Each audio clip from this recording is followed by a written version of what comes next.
All right, Truth Hunters, I'm here with Ryan Kulbaba. And Ryan, you have been here before. I And have, yeah, second time with you. Yep. welcome back. You have a really crazy event coming up that we are doing this video about so people are aware about it, Canadians in the area. You have a group, that's kind of how I met you, at a celebration of freedoms and rights. Yep. And then your event coming up is you can talk about it. What's it called and what's going down?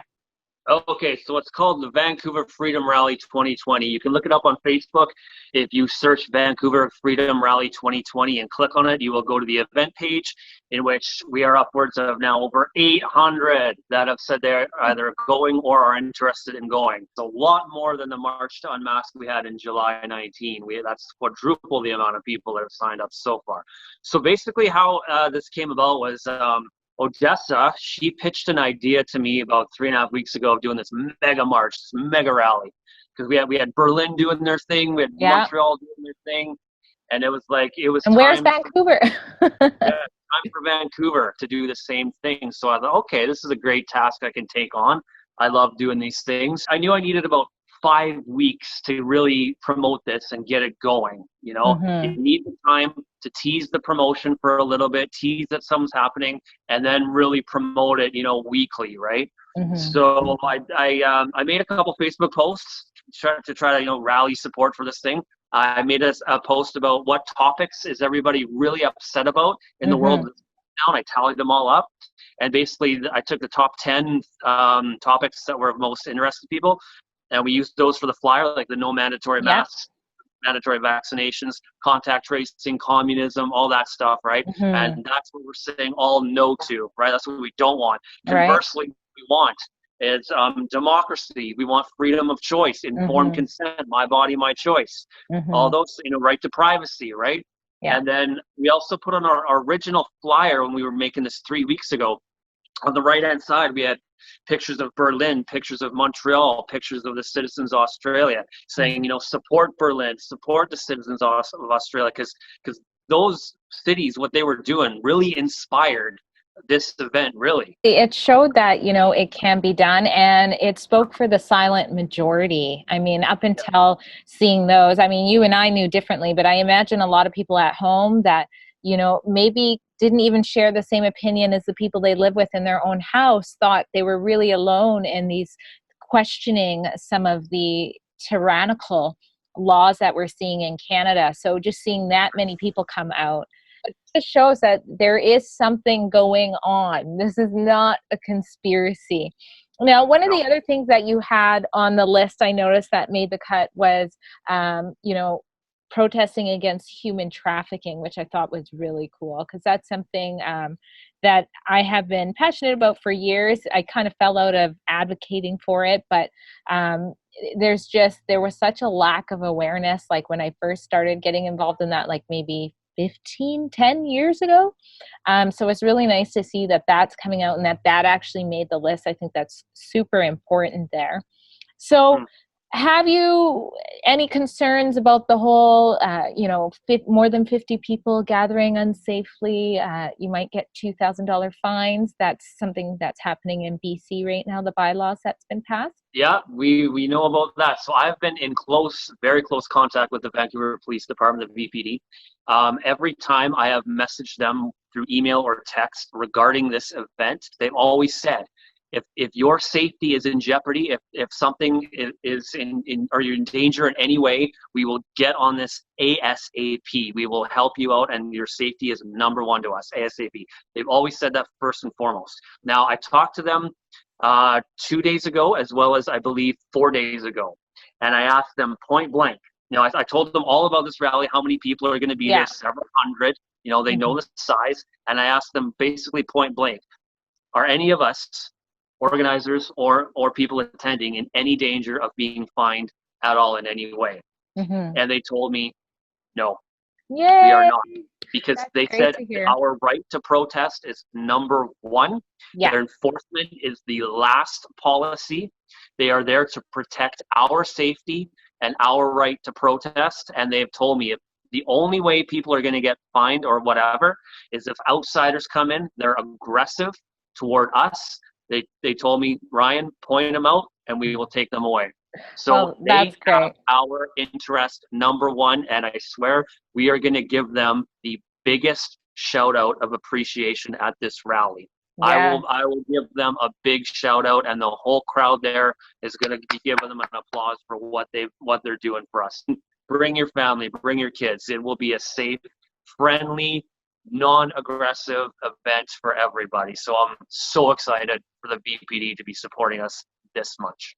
I'm really excited about that too. And I think that, you know, most of the people attending these types of groups are friendly to the police. I mean, we don't stand for brutality or anything like that, but we understand that they do a crucial service for our community. So it's nice. Every protest that I've gone to that is centered around freedom, the police have always just kind of been there and been respectful and everything like that. So absolutely, I think Canadians, I think we all need to be more informed about our rights. This year, I have done that more than I've ever done before, and really holding on to them and making sure that they are upheld. It's super important. Now, you talked a lot about what the people interested in coming to the protest, what their motivations for coming are. What's yours? What do you think is the biggest thing on your list that needs to be addressed ASAP? Well, under this huge umbrella of the lockdown, I say it has everything to do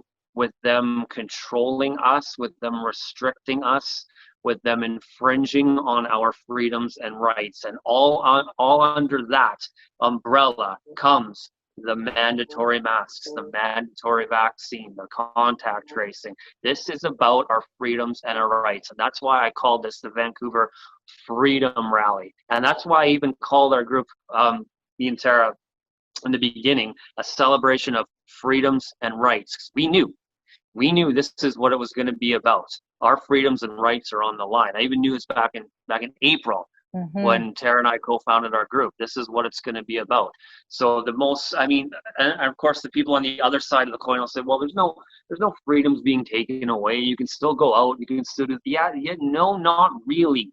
You know, mm-hmm. they do things, they go right up to the line and they just push that line just a little bit more every day, so slowly, so that it's imperceptible that mm-hmm. they are infringing on our rights and our liberties and our freedoms, right? So anything under our freedoms and rights umbrella, that's what we're standing up for. And you know what? Some of them may not be infringed upon, but look at what's going on in this world. Yeah. Look at Australia. They are in an insane fascist state right now. Who's to say that it won't come here? It's going everywhere slowly. It could very well come here. And if we don't stand up now and say, look, enough is enough, if we don't stand up for what this stands for right now, we are going to be screwed. We have to say, no, enough is enough. We draw the line. This is where Vancouver stands up.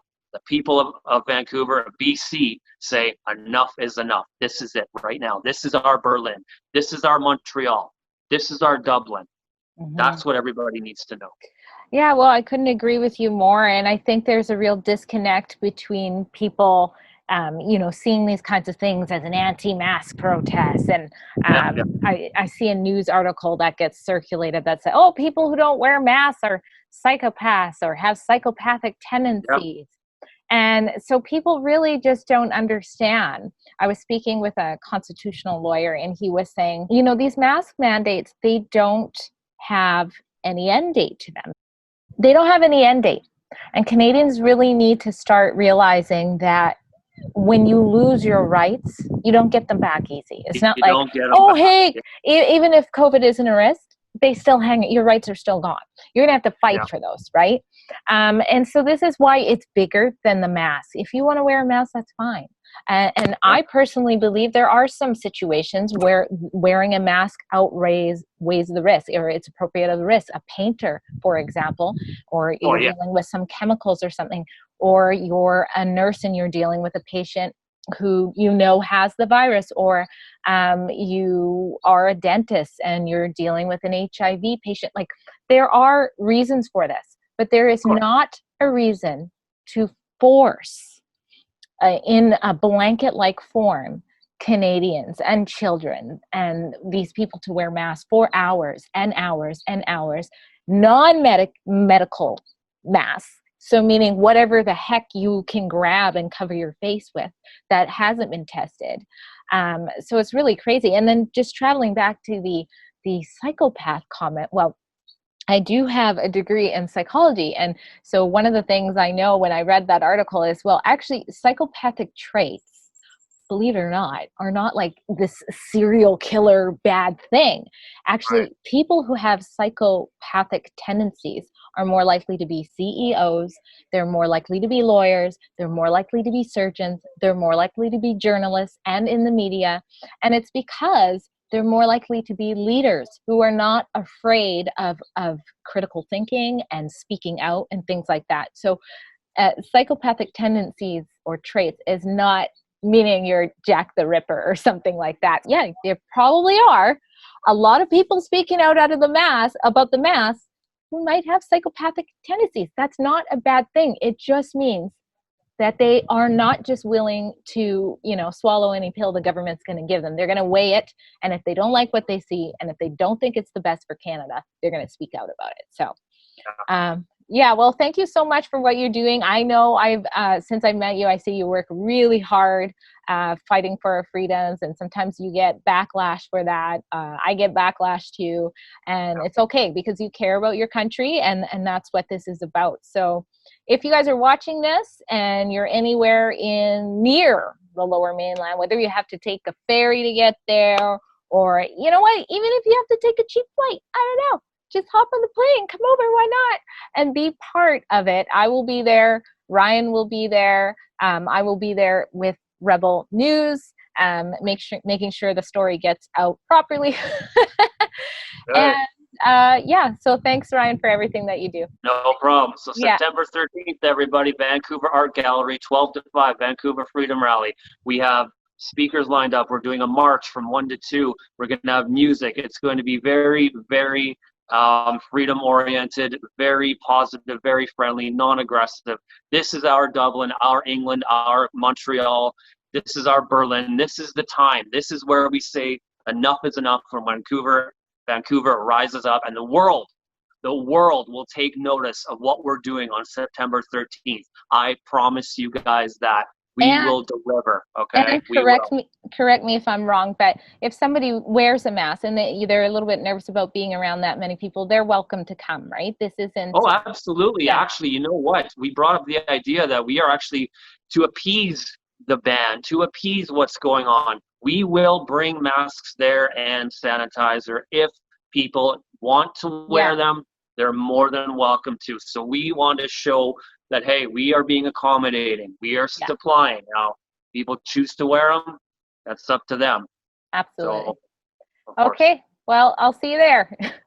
Awesome. I can't wait to see you, Drea. Thank you so much for your time. All right. Bye.